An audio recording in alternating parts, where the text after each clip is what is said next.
Rapaziada, e o Rodrigo Caetano, hein, cara, que falou aqui sobre os bastidores, né? Ele falou um pouco sobre a reação do Ancelotti ao ver o Mundial de Clubes, ao ver os times brasileiros, e falou que o Ancelotti vai mudar a sua convocação por causa do Mundial. Se liga. Brasileira e ver os times jogando também. Além disso, ver a receptividade, né? Porque ele, assim, ele é um cara gigante que conquistou tudo, mas certamente esse nível de popularidade, né? Ele nunca tinha alcançado. E é claro que ele, né, toma um susto no início, mas ele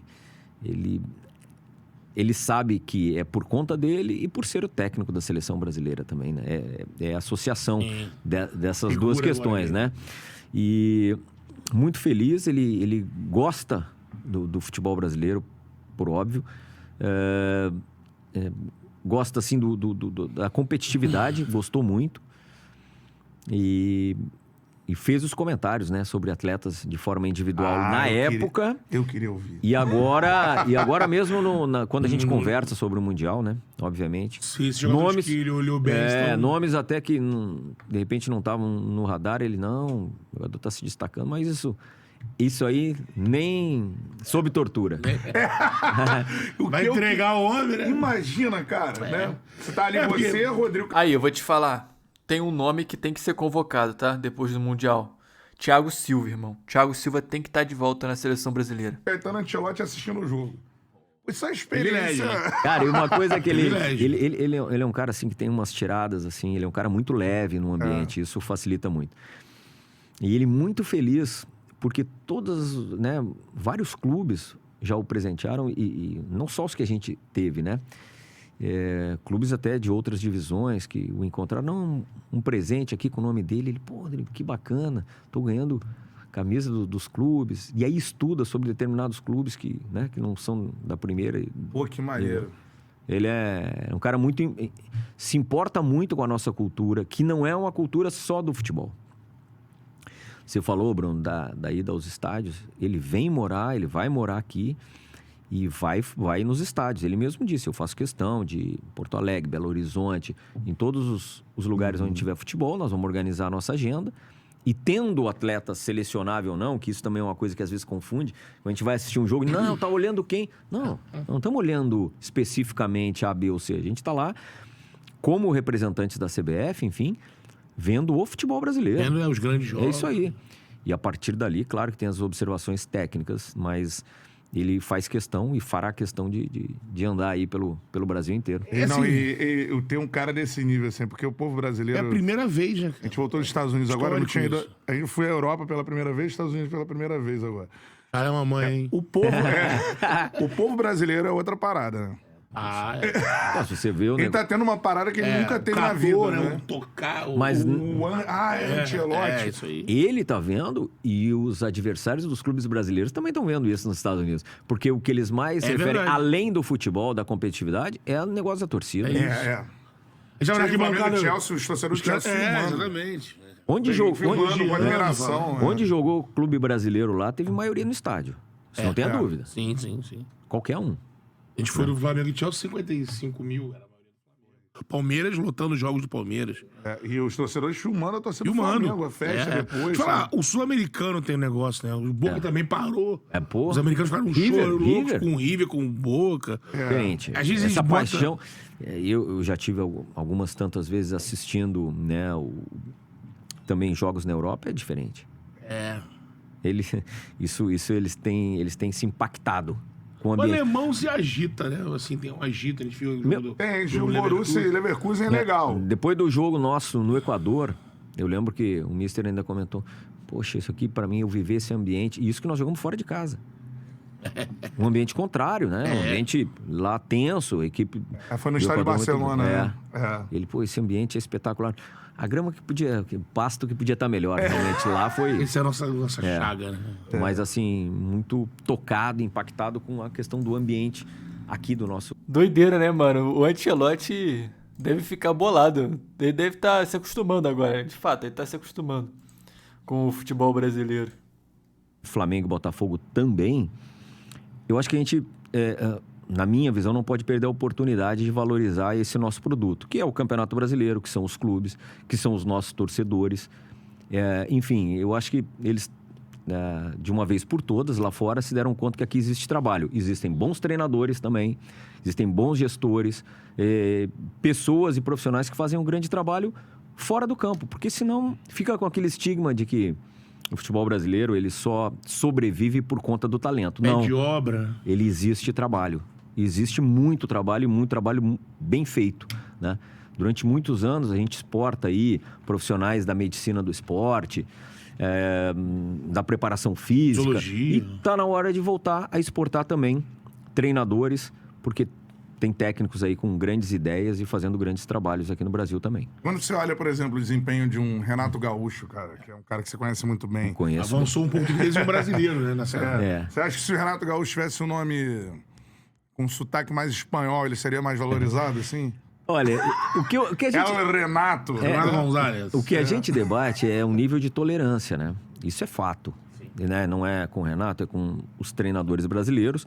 Muitas das vezes, na grande maioria delas, com uma tolerância menor do que um técnico estrangeiro. E isso realmente é motivo de debate, porque não penso que nem o passaporte, nem a língua deva ser motivo para você avaliar mais ou menos o trabalho. Mas é uma realidade. E aí, para complementar, Bruno, tua pergunta, como é que o Ancelotti veio? O Ancelotti veio para cá porque ele acredita no futebol brasileiro e não somente nos jogadores. Ele sempre acompanhou as equipes, segue acompanhando e, para ele, palavras dele, não é nenhuma surpresa desse enfrentamento. Ele falou isso, Falou, não, isso aí já era previsto. E vocês podem observar, né? Vamos pegar também o exemplo do próprio Al Hilal que tu citaste aí, Betão. É uma liga talvez que não tenha uma grande exigência, mas tem grandes atletas lá. E outra coisa, gente, com o mundo globalizado, as pessoas aprendem. E tem uns que aprendem mais rápido, né? Então, quando você acaba importando talentos, jogadores, profissionais, é com a intenção também de você aprender como faz. Sim. E o exemplo do Al Hilal é esse, né? Porque se não tivesse trabalho, se não tivesse o Inzaghi, se não tivesse lá no Al Nassr, passagem do Luiz Castro, enfim... o trabalho que o Jesus fez nesse Al Nassr, Jorge Jesus, Al Hilal, né? Exatamente. Isso aí é continuidade do trabalho dele, sem dúvida. O Inzaghi chegou, pegou um time arrumado. Então, nós temos que também, como brasileiros, ter essa humildade que os outros países aprendem. Senão a gente fica debatendo aí essa coisa de que nós podemos ganhar de qualquer jeito, porque temos mais talento do que os outros países. Não, precisa ter trabalho. E eu acho que esse Mundial de Clubes está mostrando que a gente tem também. Hoje dá pra falar do futebol brasileiro, assim, quando eu falei, primeiro diretor executivo que eu me lembro é você, né? De lá do seu início de carreira pra cá, você acha que hoje... É o que você falou, né? Estruturalmente, o futebol brasileiro tá num outro nível. Tá entregando mais? Sem dúvida alguma. Eu, assim... Não fui pioneiro, não fui dos primeiros, mas eu participei de um grupo que presenciou uma mudança. Porque durante muitos anos, os clubes não tinham essa figura, mas não com as funções e atribuições de hoje, né? Muitas das vezes, supervisores extremamente capacitados, mas com uma tomada de decisão limitada. Pela figura estatutária do vice de futebol. Figura estatutária, muitas vezes a concentração de muitas decisões no treinador apenas.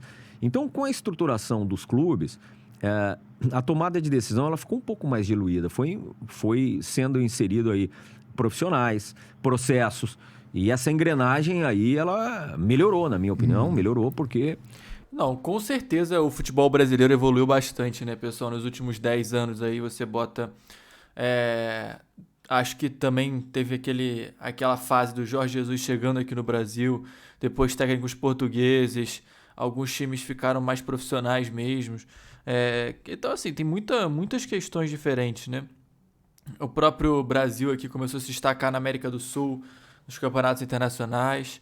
Ficou claro de ver isso, né? Mas é interessante ver a opinião. Uma coisa que me chocou bastante nesse vídeo aqui, que o Ancelotti acompanhava o futebol brasileiro antes de vir para cá. Não sabia dessa informação, né? O Rodrigo Caetano falou aqui que o Ancelotti acompanhava lá os jogos, quando chegou aqui já conhecia bastante coisa. Eu não sabia disso, né? Eu não sabia que o Ancelotti acompanhava lá na Europa os jogos aqui do Brasil. Claro, não devia assistir o jogo muitos jogos, né? Mas conhecia os times e tudo mais. Isso é bem bacana. E ele já tinha percepção de quando o Mundial começou de que haveria sim um enfrentamento aí, haveria sim competição com os times brasileiros. Isso é bem interessante de notar, né?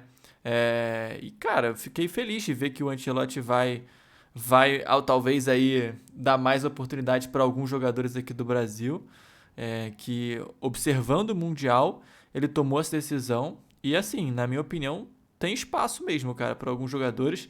O próprio Thiago Silva, não vou falar do Fábio, né, porque o Fábio também, né? Cara, o Fábio com 45 anos de idade, né, mano? Já passou da fase dele, assim, mas não seria nada absurdo também, né? É muito engraçado, né? Tem uns memes aqui do Fábio, né? Esse meme aqui, ó. Gosto muito quando um goleiro Fábio faz uma boa defesa e os caras comentam, tipo, defesaça do Fábio, 45 anos, esse velho decrépito moribundo era pra estar no cemitério. Mas ainda tá jogando bola, esse idoso de merda. Cara, que é assim mesmo, né, pessoal? Vamos ver quem que o Ancelotti vai convocar aí na nossa próxima data FIFA. E é isso, cara. Espero que vocês tenham curtido aqui o vídeo. Comenta aqui embaixo o que vocês acharam do corte aqui. E é nóis, beleza? Tamo junto, cara. Forte abraço aí, valeu e até o próximo.